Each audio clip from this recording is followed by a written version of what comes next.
Hi friends, this is your pal Scott Garibay, and today we're going to talk about Dungeons & Dragons.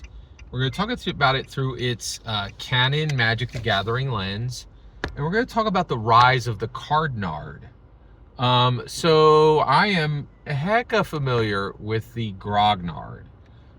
So the Grognard is a very real thing. It is a sub it is a sub community within the Dungeons & Dragons community. So what is a grognard? It literally is French. The word is French for old complainer. And so grognards are people who like, oh, I only like second edition advanced Dungeons & Dragons. Boy, does the new stuff suck. Right? That's your typical grognard.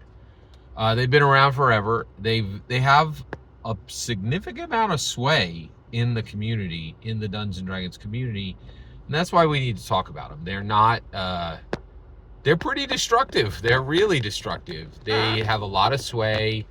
Probably the king of them is Stephen Glicker over on Roll for Combat. I think he is like the absolute pinnacle template of a grognard, right? Like just loves anything old, loves old editions, would talk to you until never anything new he's not going to like on D&D. And it's the back in my day D&D, and now D&D sucks. That's what you get from grognards. Well, guess what? Magic is now growing its own community of cardnards. So let's talk about cardnards. So cardnards are grognards for Magic the Gathering. What has prompted the cardnard? It is, it's not the rules. It's not the collectability. It's these new IP sets. Okay, so next year we're going to get two traditional Magic the Gathering sets.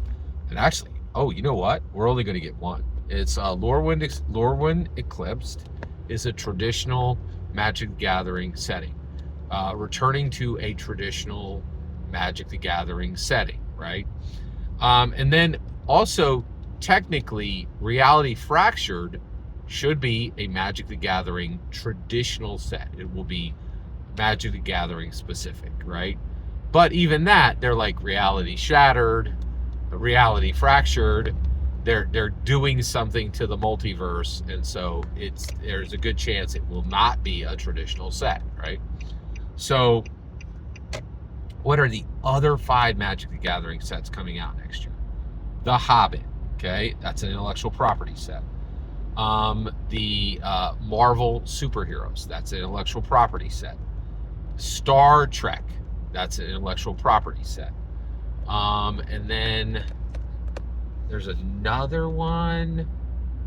And then and I don't remember off the top of my head right now what the other IP set is. Yeah, and then next year also Teenage Mutant Ninja Turtles. So there's actually 5 IP sets coming out, right? And oh my gosh, the people who did not like Universe Beyonds, they are extremely vocal right now, and I get why, and they're like, if we don't complain now, this is never going to get fixed. And guess what? It ain't never going to get fixed. And the reason why is, what's Hasbro going to listen to? I don't like these IP sets. Or there's 3 things that are being said about the IP sets. I don't like these IP sets and I'm not buying them, right? There's also, I hate these IP sets, I'll take a case. There's a lot of that going on. There is a lot of that going on.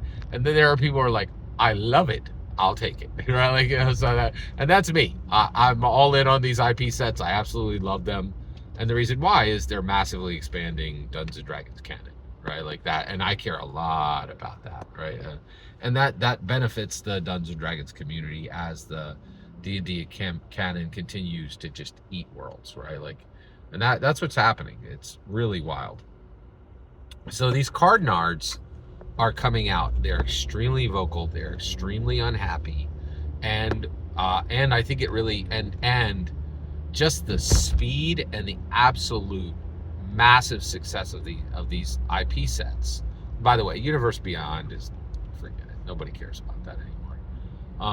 These IPs, they're correctly called IP sets. These IP sets are very much they've won, right? And so the Cardnards are very upset because they're cooked. They're absolutely cooked. And I think going forward it's going to be like this, like 2/3 IP sets, 75% IP sets, maybe even 80% IP sets. One out of 7 next year. Like, is that even? That's not even 20%. Like, that's bad. That's like 18%, right? Like, it's pretty bad. So I just think it's worth acknowledging that these guys are coming up. There's a ton of them. Oh, and get this. So grognards are old complainers, but what's really wild is these Cardnards are like 30. They're like 30 years old, right? Like, oh, 10 years ago, you didn't have all these IP sets. I really hate it. There's a lot of young people who really dislike this. One, I don't think, but the thing is, the reason why I'm calling it out is grognards have done a lot to change Dungeons & Dragons. And they really act as almost like a trailer with no wheels. They kind of slow everything down, and which I don't like. And so I think it's important to acknowledge that they're there so that if we can fight against what they want, we can, right? So, in a peaceful manner. Every single word you just heard in this video is my humble opinion. Nothing more, nothing less. The important part is when I get to hear your humble opinion, when you get in the comments and send your traffic. Please consider subscribing and have a fetch millennium.